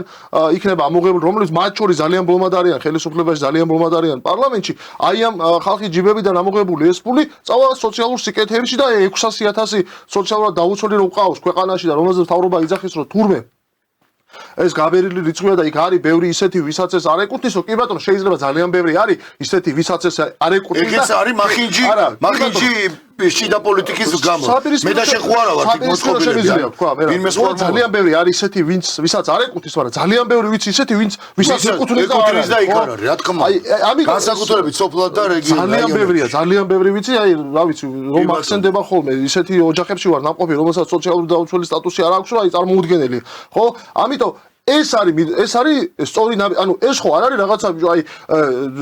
იგივე აი ხო კურსის ცვლილება ვიძახდით და ევროპა და ევროპული იგივე იმას თემას რო დაუბრუნდეთ ახლა თავიდანაც დავიწყეთ ხო იგივე ნარატივში ზის ეს ვისთვის უნდა იყოს ეს თუ აქ არ არის პირადი ინტერესები პირადი ბიზნეს ინტერესები ფულის დაცვა და მართლა ეს ოპოზიციაც რომელიც პროდასავლურია და ქართულ ოცნებას პრორუსულობაში ადანაშაულებს ხო და ეს თავრობაც რომელიც იძახის რომ პრორუსული კი არა ვარ პროდასავლური ვარ და მაგის მტკიცებაში არიან ყოველდღე ხო ორი ორივესთვის მისაღები ხო უნდა იყოს ევროპული მაგალითი, ევროპული გამოცდილება, პროგრესული დაბეგრვა, როგორც შემოსავლის, ასევე მოგების და ასე შემდეგ, ხო? მაგრამ თავარი რა არის აქ და აი ამ თემასაც მინდა ნაწილობრივ შევეხო, რაც თქვით ჩვენ და კურსის ცვლილებას და ხელისუფლების აი ამ პოზიციების ცვლილებას. აქ რა არის ყველაზე მნიშვნელოვანი, რომ აი თენგომ თქვა, რომ ესო არისო ჩვენი პოლიტიკური სპექტრი არისო მოუმწიფებელიო და მე ამაში ვერ დაგეთანხმები და რა კონტექსტში. უყურე, მოუმწიფებელი რო იყოს ჩვენი პოლიტიკური კლასი, ეს ნაკლები პრობლემა იქნებოდა, იმიტომ რომ ოდესღაც მომწიფდებოდა ეს პოლიტიკური კლასი. მაგრამ თავარი რა არის, რომ აი ვინც ახსენე ირაკლი ღარიბაშვილი, ვიღაცები, ვინც დღეს ციხეში არიან, ან ბევრს ემუქრებიან და საქმე არის ბევრის წინააღმდეგ გაგზული, ან თავარი პრობლემა რა არის? აქ სამწუხაროდ რატო ვამბობ, რომ საგარეო ვექტორის ცვლილება ჩანს? ეს ნებისმიერი მსგავსი მოქმედება განპირობებულია საგარეო აქტორების ზეგავლენით და იმ პოლიტიკური კურსით, საგარეო პოლიტიკური კურსით, რომელიც აქვს ხელისუფლებას არჩეული. და მოუწიფებლობის გამო კი არ არის, უბრალოდ მათი ინტერესია დღეს იმისთვის, რომ ვინც დღეს ხელისუფლებაში დარჩა, იმათ რომ მოახერხონ საკუთარი თავის გადარჩენა, იმათ რომ მოახერხონ თუნდაც ხელისუფლებაში დარჩენა, ან მოახერხონ ის, რომ ხვალ და ზეგ თუ მათ მოუწევთ ხელისუფლებიდან წასვლა, კონდეთ გარანტიები იმისა, რომ ის ძალა, რომელიც დიდი ალბათობით თუ ესე გაგრძელდა, იქნება პროდასავლური ოპოზიციის, ოპოზიციური სპექტრის წარმომადგენელი, ან მათი გაერთიანება, ხო? იმათგან უნდა მიიღონ გარანტიები და ამ შემთხვევაში არა უშუალოდ აქ, არამედ იქ დასავლეთში უნდა მიიღონ ის გარანტიები, რომ ეს ხალხი ხელისუფლებას ოდესაც ჩამოსცილდება, ამ ხალხს არავინ აღარ შეეხება და ეს არის ყველაზე დიდი პრობლემა, რომ ჩვენ დავბრუნდით. აი ხო იყო, ხო გვახსოვს ახლა სუვერენიტეტი და რაღაცა ჩვენ სუვერენულ ქართველები ვარ და როგორ შეიძლება და რაღაცა ჩვენ ამ რეალობიდან ისევ დავბრუნდით იმ რეალობაში, როდესაც ჩვენი პოლიტიკა, ჩვენი ქვეყნის ინტერესებიდან გამომდინარე კი არ მიიღება გადაწყვეტილებები, არამედ მიიღება საგარეო აქტორების ზეწოლით, ისევ დასავლური საგარეო აქტორების ზეწოლით და მიიღება რამდენიმე ათეული ადამიანის პირადი ინტერესებიდან გამომდინარე. ეს არის ყველაზე ცუდი, ეს არის ყველაზე დიდი პრობლემა, რომელიც უნდა გადაგველახა რაღაცნაირად, უნდა მოგვეხერხებინა, რომ აი ამ მოჯადოებული წლიდან გამოსულიყავით, ხო? აი ამ უკრაინის ომის შემდეგ ეს პროცესი დაიწყო, მაგრამ საბოლოო ჯამში აღმოჩნდა იმ რეალობაში, სადაც ისევ იგივეს ვეჯახები და აქ ერთ ძალიან საინტერესო მე მინიშნებას გავაკეთებ, რავი თუ გინდათ მე განვარცხოთ ეს საკითხი, მაგრამ აი ყველაზე მთავარი ადრეც გვითქვამს ეს ჩვენს ეთერებში, რომ აი ხო გვახსოვს 2024 წლის საპარლამენტო არჩევნების წინასაარჩევნო პერიოდი. რამხელა აქცენტი კეთდებოდა ქვეყნის გამთლიანების საკითხს. ხო გვახსოვს? ხო გვახსოვს ბიძინა ივანიშვილის მოწოდება ოსებთან მიმართებაში, დიდი უკმაყოფილება მოყვა ნაწილ საზოგადოების გარკვეულ ნაწილში ნეიტრალური. ხო, ნაწილმა სწორად აღიქვა, მაგრამ ხო გვახსოვს ეს განცხადება, რომ ჩვენ თუ გვინდა რომ გამთლიანდეთ, თუ ჩვენ გვინდა რომ ერთმანეთს ისევ ხელი ჩამოვართოთ და ერთ ქვეყანაში ვიცხოვროთ, თუ საჭიროა ჩვენ ბოდიშიც შეიძლება მოვიხადოთო იმათთან, ვისთანაც მოსახდელი გვაქვსო და აი ეს კონტექსტი ხო გვაქვს, ეს კონტექსტი აღარ არსებობს. დღეს აღარავინ აღარ საუბრობს ქვეყნის გამთლიანებას. ყოველ შემთხვევაში ქართული ოცნების ეს წინასაარჩევნო ის იყო, რა ქვია, პროპაგანდისა და პიარის ერთ-ერთი მთავარი გოლი იყო, მაგრამ ეს საკითხი გაჩერებულია და რატოა გაჩერებული? აი რა არის აქ მნიშვნელოვანი, რომ რასაც ჩვენ ვამბობთ ახლა და რაც მნიშვნელოვანია, რომ საქართველოს ტერიტორიული მთლიანობის აღდგენა მოხდება მხოლოდ ერთ შემთხვევაში. ეს არის რუსეთთან დიალოგის და საერთო ენის გამონახვის შემთხვევაში და ის რომ რუსეთთან ქართული ოცნების დღევანდელი ხელისუფლება ვერ ახერხებს, ან არ ახერხებს დიალოგს და საერთო ენის გამონახვას, ზუსტად ამის სიმპტომი არის ის, რომ ქართული ოცნება აღარ საუბრობს ქვეყნის ტერიტორიული მთლიანობის აღდგენაზე და ქვეყნის გაერთიანებაზე. ეს არის ყველაზე დიდი პრობლემა. მოუმწიფებლობა რო იყოს ამ პოლიტიკური სპექტრის პრობლემა, ხო? გავა დრო 5 წელი, 10 წელი და მომწიფდება ეს პოლიტიკური კლასი, მაგრამ პოლიტიკური კლასი, რომელიც გარეთ დაკვეთებით ქმნის ქვეყნის პოლიტიკას, მათ შორის შიდა პოლიტიკასაც, ხო? ის ვერასდროს ვერ მომწიფდება, ის ყოველთვის იქნება გარე აქტორების დაუშვათ მითითებებზე დამოკიდებული. ეგ არის ყველაზე დიდი პრობლემა, რაზეც აუცილებლად შეიძლება ერთ რამეში არ დავეთანხმო. კი ბატონო, გვაქვს კიდევ რჩება დრო და ტერმინ უმწიფართან დაკავშირებით რაც ითქვა, კი, ზუსტად ეგ მქონდა მეც მხედველობაში, ერთადერთი აი შემჯელობაში რაც იყო რომ ქართული ოცნება შეიძლება ცდილობდეს მოიპოვოს გარანტიები იმისთვის, რომ ან ხელისუფლებაში დარჩეს, ან უკიდურეს შემთხვევაში იყოს პროდასავლური ოპოზიციის სტატუსით წარმოდგენილი ქართულ პოლიტიკაში, აი მე ამ შესაძლებლობას გამოვრიცხავ თავიდან ბოლომდე. ქართული ოცნება არ არის თავისი შინაარსით ის პოლიტიკური ჯგუფი, რომელიც იარსებებს ოპოზიციის პირობებში. ეს არის ხალხი, რომელიც პოლიტიკაში არასდროს არ ყოფილა, ოპოზიციიდან არც ერთს არ დაუწყია ბრძოლა. ეს არის ხალხი, რომლებიც ხელისუფლებისთვის, ხელისუფლებაში რომ მოვიდა ქართული ოცნება იქნება, მერე გაჩნდნენ ამ გუნდის წევრები, მერე აღმოჩნდნენ ამ გუნდში, მერე გახდნენ ამ გუნდის ლიდერები და ისინი ოპოზიციაში არ ყოფილან. ეხა მეტი საქმე არ აქვს, ეხა ზოგ-ზოგიერს არ მინდა დავასახელოთ სახელები და გვარები, მაინც რომ თუკი ქართული ოცნება წააგებს არჩევნებს, გადავიდეს ეხა და ოპოზიციიდან იბრძოლოს უკან ხელისუფლებაში დასაბლო. ადგება აიღებს იმ გარანტიებს, რასაც მისცემენ და წავა მშვიდად გააგრძელებს ცხოვრებას. ეს ხო არ არის კლასიკური გაგებით პოლიტიკური გუნდი.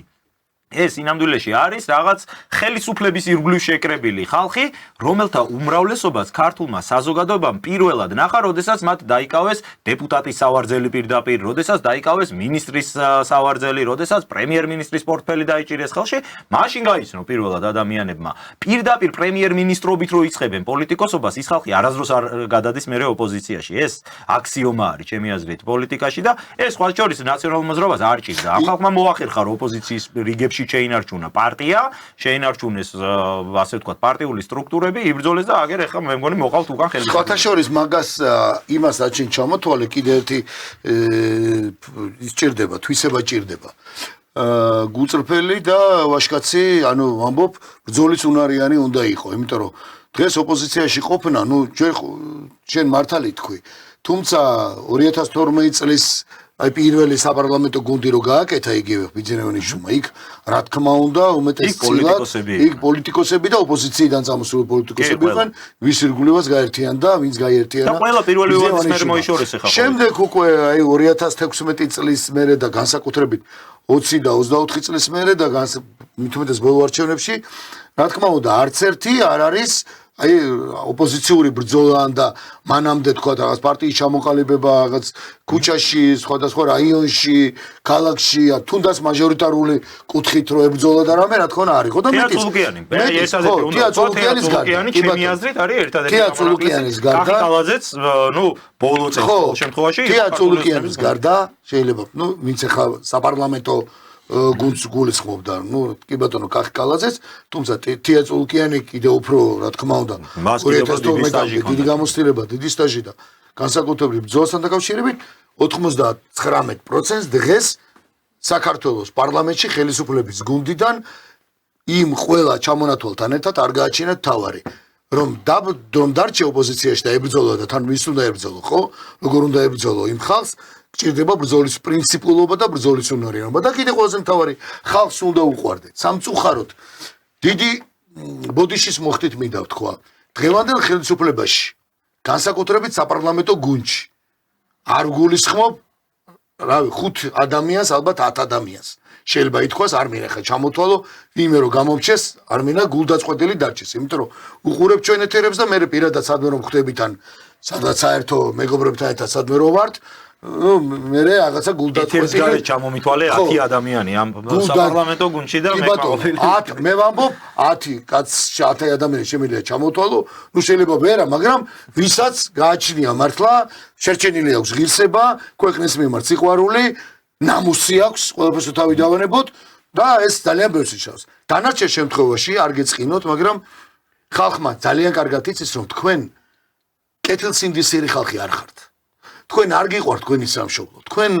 იმას კი არ გულისხმობ სამშობლოს სიყვარულში რომ მოღალატეები ხართ ღმერთმა დაიფაროს რასაც თქვენ ამბობდით ნაციონალებზე სხვათა შორის და ეხლა გადათქვით ეს ყველაფერი თქვენ არ გიყვართ თქვენი სამშობლო იმ გაგებით რომ ემსახურო იმ ხალხს რომელმა ხალხმაც მართლა მოგიყვანა ვის ზურგზე ჩმოხვედი ყველაფერს თავი დავუნებოთ აი საგამოძიებო კომისიები იქნება და მათ შორის შეიქმნა ხა ეს კომისია ფასების დაწევის დიდი ბოდიში მაგრამ კომისიის თავმჯდომარე აი რა მახსენდება იცი რა მაგალითი მახსენდება იცი რაღაცეთ უნდა გამოირჩეოდეს რატომ ირჩევთ როდესაც პრობლემაა და კომისია იქნება ხო რატო ირჩევენ კაი თქვა დეპუტატი უნდა იყოს მაინც და მაინც ხო თუ მაინც და მაინც დეპუტატი უნდა იყოს რაღაცა უნდა გამოირჩეოდეს რაღაცა ღირსების რაღაცა უნდა დამსახურება კონდეს ხალხისათვის გაწეულ ბრძოლაში აი მაგალითიც ეს ვამბობ რა აი ერთ ისტორიულ მაგალითს გავიხსენებ რა გურიაში ლელო ბურთის ისტორია თუ ვინმე მიცით და ძალიან ბევრმა იცის ეს არის ლელო ბურთი აი შეჯიბრება იყო დაკავშირებული იყო აი არ ვიცი სამკვდრო სასიცოცხლო ბრძოლა იყო იქ ხდებოდა არ ვიცი დასისხლიანებულები გამოდიოდნენ ბოლოს მოგებულის და წაგებულის და ყოველთვის თავიდან როცა ეს ჩამოყალიბდა იცით საჯად ვიყავდათ იქ აი ვის არჩევ რა კრიტერიუმებით არჩევდნენ საჯებს აი მაგალითისთვის რამოდენიმეჯერ საჯი იყო ვანო სარაჯიშვილი აი ხო გაგიკვირდებათ, რა შუაშია? კაცი, რომელიც კომპოზიტორი კაცი, არ ვიცი როგორ ავთქვა, აი რა შუაშია, ხო? მუსიკა, რაღაცა, თან ვიცი, ვინც იცის, ხო, და იყო საჯი, რატო იცი, ავტორიტეტი ჰქონდა. ერთი სიტყვაც კი მისი, უბრალოდ ეს კაცი დანიშნეს, იმიტომ რომ იქნებოდა საკმაოდ ობიექტური, მაგრამ აი რომ იცოდა რა იყო იქ თქვათ, რა იყო მთავარი მომენტი, რა იყო დანაშაული ან შეცდომა, ხო? რაც საჯს ასე თქვათ, საჯულს ეთქვა, ვანო სარაჯიშვილის სიტყვას ფასი ჰქონდა. და ის დასისხლიანებული. იქ საოცრება ხდებოდა მისთვის ყოფას. რატომ მომყავს ეს მაგალითი? ვის უნდა დაგიჯეროთ? თქვენ უნდა დაგიჯეროთ? თქვენ უნდა დაგიჯეროთ ხალხს, რომელმაც როგორ არ გწხვენიათ. იმ ბიზნესის კონტროლი გინდა და თაგინა დასაჯოთ, რომელ ბიზნესში თქვენ ახართ ხშირად. ღმერთმა დაიფოროს აქ კომისია რო შედგეს მშენებლობებთან დაკავშირებით და ეს პარლამენტში რო შეიქმნას ეს საგამოძიებო ის დაღუპულები ვარ ჯერ ჩვენც არასდროს არ გვეხებოდა არ მშენებლობა არაფერი მე ვალი მაქვს აგე რა ვიცი რამის მე მგონი დაბადებიდან ვალი ავიღეთ სიკვდილის ბოლომდე მექნება ერთადერთი დავაზღვიე რომ ჩემ ქალიშვილზე არ გადავიდეს ეს ვალი და მაგიტომ აქ რამე თუ მომივიდა იმედია რომ TBC ბანკი არ გამოართმევს და დაზღვეული მაქვს ეს თორე სხვა შემთხვევაში რამე თუ სადმე შენდება რა ვიცი ჩვენ კი გვიხარია იმ გაგებით რომ ვიღაცა სხვა ნებისმიერ ადამიანი როგორ მიეცეს რაღაც რაზეა ყველა ბედნიერი იყოს და ყველას სახლი და კარი მოგცეთ ჭერი კონდეს მაგრამ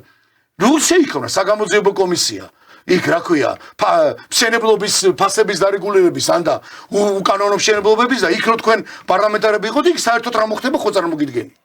იმიტომაც ხათ როგორ არ გწხვენიათ ყველაზე დიდი პრობლემა თქვენი ეს არის სამწუხაროდ ვამბობ ამას როგორ არ გწხვენიათ რით ვერ გაძღა საქართველოში პოლიტიკოსის, რომელიც საქართველოს პარლამენტში ხდება, პოლიტიკოსის უმრავლესობაზე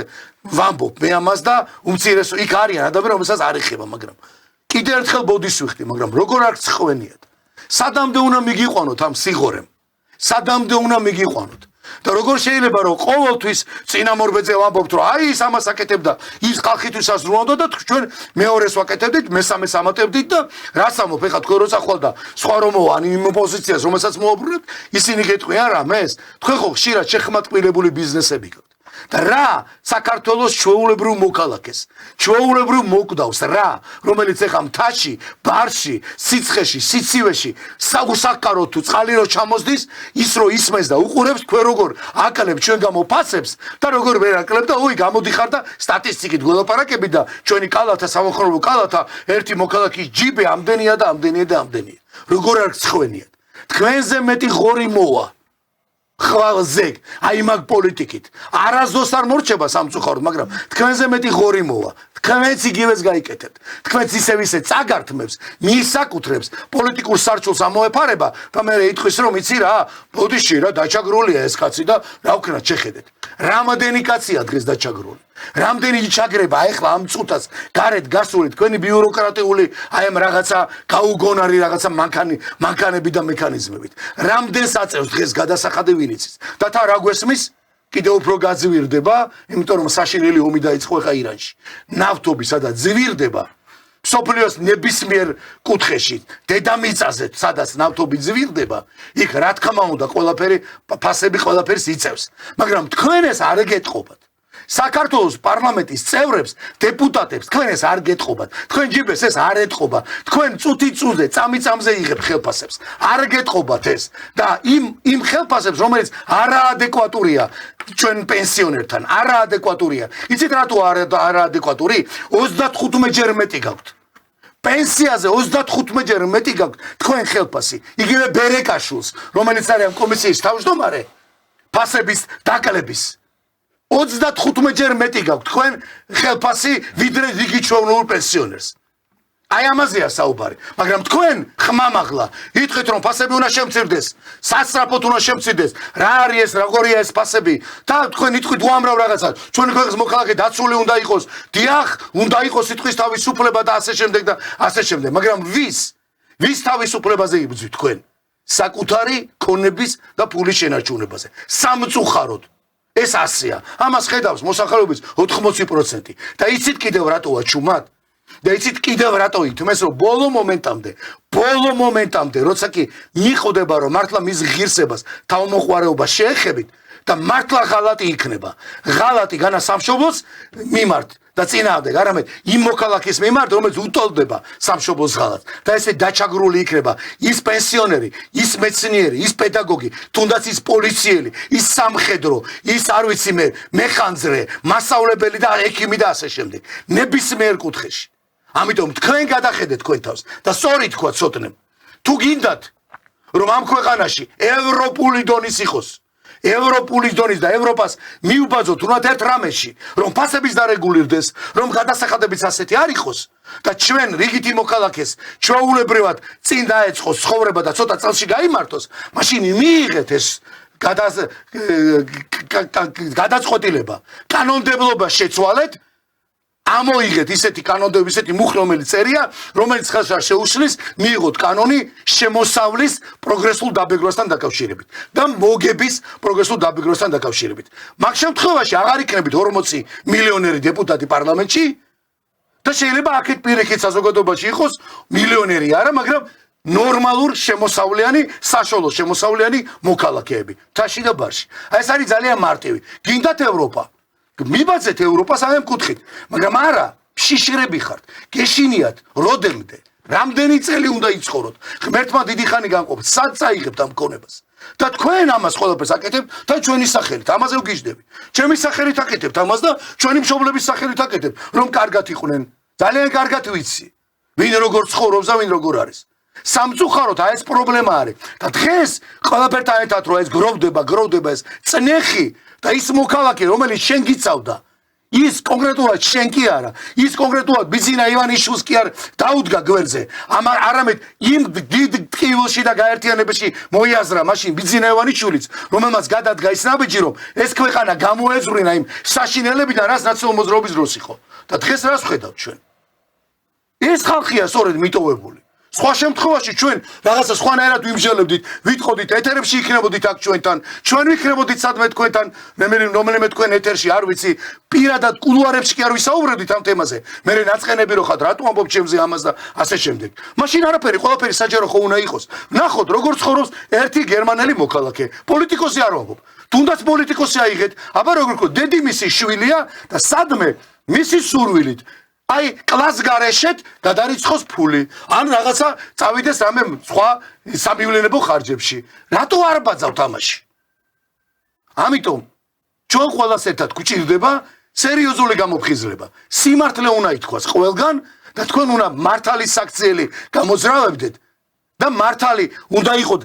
პრინციპულები ბოლომდე და მართლა უნდა ემსახუროთ ხალხს. და არა ისე როგორც ამბობთ, სადღაც შეიკრებეთ ეხა, უი რა ვქნა, ნუ გამოვიდა და პასუხობს, რომ რა ვქნა ეხა, კერძო, ეს არის კერძო საკუთრებაა ბიზნეს, მე ხო არ დაუწყებ იმას, არ გახსოვ ბენდუკიძე, გახსოვთ ის კანონები და ჩვენ რა გამოდის ამ დროს? ამბოდის, რა, ესე იგი რა, უი პირიქით, რას ამბობ, კაცო, მე უფრო მოიმატებს ფასი. ისინი წავიდნენ იმ კომისიიდან, გამარჯვებულები, კომენტარები მისცეს, ერთი კომენტარი მაინც, კითხეთ რომელიმე კლიენტს მაღაზიაში რო შესულ ხარ, დასვით აბა კითხვები, მაღაზიაში დასვით კითხვები. როგორ არის შეეხო, არ შეეხო, რა არის ეს კალათა? ამ ჯიბეში, რავი, ჩვენზე მეტად თქვენ იყურებით ამ ჯიბეში, როგორც ვატყობ. ეგ სამწუხარო ჩვენი გადაცემა ამოიწურა, გისმენთ, ბოლომ. მინდოდა და უბრალოდ რამდენიმე რეპლიკა თუ იქნება. კი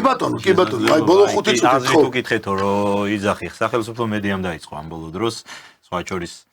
ეგეთი ამბები, ხალხის გამოკითხვები, ოღონდ აი როგორი გამოკითხვებს აკეთებენ იცი, რომ გამოკითხავენ დაახლოებით 2000 ადამიანს, იქიდან შეარჩევენ 5 ყველაზე საჭირო პასუხს, რაც მათ ჭირდება და მე იმას გვთავაზობენ, რომ აი რას ფიქრობს ხალხი მაგალითად მანქანების შემოყვანის გაძვირებაზე. მე ვნახე ერთ-ერთ სახელმწიფო არხის ეთერში, როგორი ბედნიერები არიან მოკალაკეები, რომ აუ ყველა ძველი მანქანა აუკრძალოთ, ხალხო, ყველა და თვითონ რომ არის სადღაც ბირჟაზე დგას, ლუდის ბოთლი უჭირავს ცხოვრებაში, რომ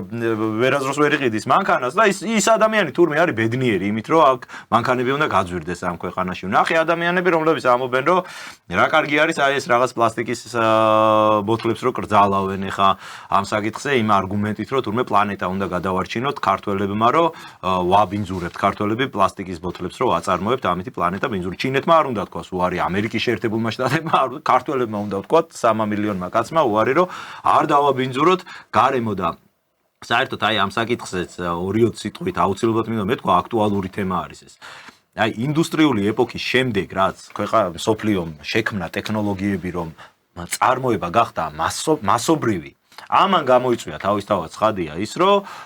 პროდუქტი რაც უფრო ხელმისაწვდომი ხდება, ნარჩენებიც უფრო და უფრო მეტი გროვდებოდა, ხო? და ეს იყო ერთგვარი გამოწვევა, გვერდითი ეფექტი ამ ინდუსტრიული ეპოქის, რომ მანამდე თუ კი რაღაც პროდუქტი იყო მხოლოდ ელიტარული საზოგადოებისთვის ხელმისაწვდომი, ტექნოლოგიებმა გახადა შესაძლებელი, რომ ეს პროდუქტი მასობრივად ყველასთვის გახდა ხელმისაწვდომი, ნარჩენებიც მეტი რჩებოდა. მაგრამ კაცობრიობამ ამას უპასუხა არა იმითი, რომ წარმოება აკრძალოს. არამედ იმითი, რომ დაანერგოს ამ ნარჩენების მართვის ახალი სისტემები, ახალი ტექნოლოგიები და არის საერთოდ უნარჩენო წარმოებისკენ მისდის დღეს სამყარო, რომ აი ეს პლასტიკის რო რჩება, ისიც როგორ უნდა გადაამუშავო ისე, რომ საერთოდ უნარჩენო იყოს ეს წარმოება, ისიც რაღაცაში. ჩვენი ხელისუფლება გვეუბნება, რომ რო არ დავაბინძუროთ გარემო, განა ის რომ პროდუქტი მასიურად ხელმისაწვდომი იყოს კვლავ, არა, აუკრძალოთ საერთოდ. და აი რაღაცა, რა კოკა-კოლა უნდა დალიოს იქ ლევან მაჭარაშვილმა მაგალითად მარტო, იმიტომ რომ აქვს 15000 ლარი შენითქმის არ იყოს, რომ არის დეპუტატი. აქედან გამომდინარე და ვიღაცა რიგითი ადამიანებისთვის ეს პროდუქტი კოკა-კოლაზე არ არის მარტო საუბარი, ნებისმიერი სხვა პროდუქტი რაც იწარმოება, უნდა გახდეს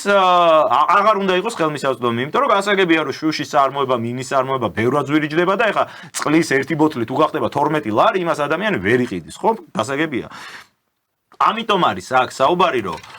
სხვა შორის აი ჩვენს მეგობარს კახას ჰქონდა კუკავა ძალიან კარგი ინიციატივა. ერთი ეგ გამახსენდა, როდესაც ჩვენ თქვი, რომ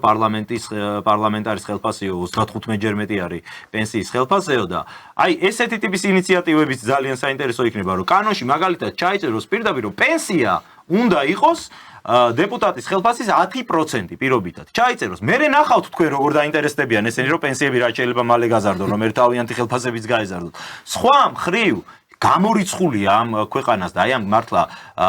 არ ვიცი, აი ამ ბიზნესის ჭაობს რამე ეშველოს, ამ ფასი გაიაბდეს, როდესაც პარლამენტშიც და პარლამენტს გარეთაც ეს სხედან ბიზნესმენები, მილიონრები, იქ ვიღაცას იჭერენ, რომ შენ დეკლარაცია არასწორად შეავსე, მაგრამ თან 40 მილიონერი გიზის იქ პარლამენტში და მე აი ამ 40 მილიონერს სთხოვ, რომ შენი ბიზნესი ისე მოაწყო, რომ ფასები დააკლო, ეს არის გამორიცხული, ეს ძალიან კარგად უნდა გვესმოდეს და მე არ ვიცი, მე ისევ ამ გადაცემასაც დავასრულებდი პესიმისტურ ნოტაზე, რომ არაფერი კარგის მოლოდინი სამწუხაროდ არ მაქვს, იმიტომ რომ რასაც ხედავ და განსაკუთრებით ეს ბოლო დღეების განმავლობაში, რომ მთელი ეს რადიკალური ოპოზიციები ქვეყნისთვის ზოგი რომ გულში მჯიხს ირტყავდა, ზოგი ევროპისთვის ირტყავდა გულში მჯიხს, რომ ესე დაეწყნენ და ყველამ ერთბაშად გადაწყვიტა, რომ ჩვენ ვართ აქ კონსტრუქციული ოპოზიცია და არიქა ჩვენთან თანამშრომლობს მთავრობამ, ამას რო ხედავ, არაფერი კარგის მოლოდინი არ მაქვს სამწუხაროდ მომავლისკენ. ნუ თენგოს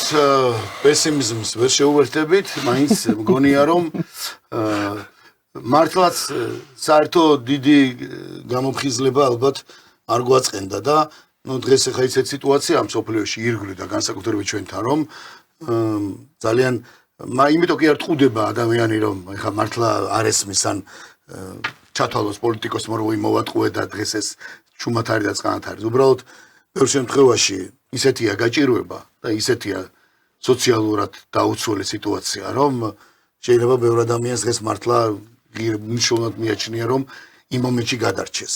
მაგრამ ამას სამწუხაროდ ისტორიაც გვაჩვენებს ჩვენ ხშირად რომ ესეთ განსასწრებს ხო უძრაობა ხშირად მოძრაობის ტოლფასია. მარსელ კარნას აქვს ესეთი რამ ნათქვამი რომ ნუ გონიათ რომ ეს უძრაობაა ხალხის, მე მინდა ხელისუფლებას უთხრა. ეს ხშირად ძალიან დიდ მოძრაობას ნიშნავს და ამიტომ მართლა რეალურად შეიძლება ჩვენ მივხვდეთ ერთხელ და სამუდამოდ რომ სოფლიოში რაც არ უნდა კარგი მოხდეს, ცუდი მოხდეს,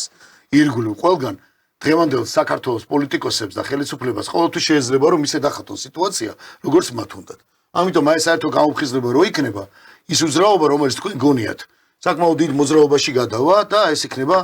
სავსებით სამართლიანი და მშვიდობიანი მოძრაობა, რასაც ქვია, არ ვიცი, აღარ დავიწყებ, ისე ამ ბოლო დროს დეპუტატებს ეს ჩვენს ხო საერთო ტრენდია, ნუ ხელისუფლების წარმომადგენლებსაც კაბინეტებში წიგნები რო ჩანს და რამოდენიმე ეს წიგნები ნახე თქვათ რა იგივე დიდი მოძრაობების და საკმაოდ ისტორიული ფიგურების მახათმა განიდან დაწყებული იმ დიდი შიმშილის და ასე შემდეგ რომ სულ მგონია რომ ნეტა საკითხული აქვს იმ ისეთ თემაზე ლაპარაკობს რომ ისეთ თემაზე ლაპარაკობს რომ უკან რა წიგნი ჩანს ის თუ საკითხული აქვს და საერთოდ მე მგონი არც იცის რაზეა იმ კონკრეტულ მომენტზე არ უნდა ილაპარაკოს საერთოდ სხვა თემაზე უნდა ილაპარაკოს მოკლედ ჩვენ გაცემა დასასრულს მივახულდა ბოდიში თუ რამე ემოციებმა გადაიჭარბა ჩვენში და მინდა რომ სიკეთე და მშვიდობა მოგცეთ ღმერთმა ოთხშაბათამდე გემშვიდობებით იურისტის საათში თენგომან მამანიძე იქნება თქვენთან ერთად, სხვა შორის საინტერესო სტუმარი და საინტერესო დოკუმენტური ფილმი იქნება ჩვენს მიერ მომზადებული, საკმაოდ მნიშვნელოვან და ალბათ ვფიქრობ ყველასთვის საინტერესო და გახმაურებულ საქმესთან დაკავშირებით. მოკლედ დროებით ნახვამდის. ნახვამდის.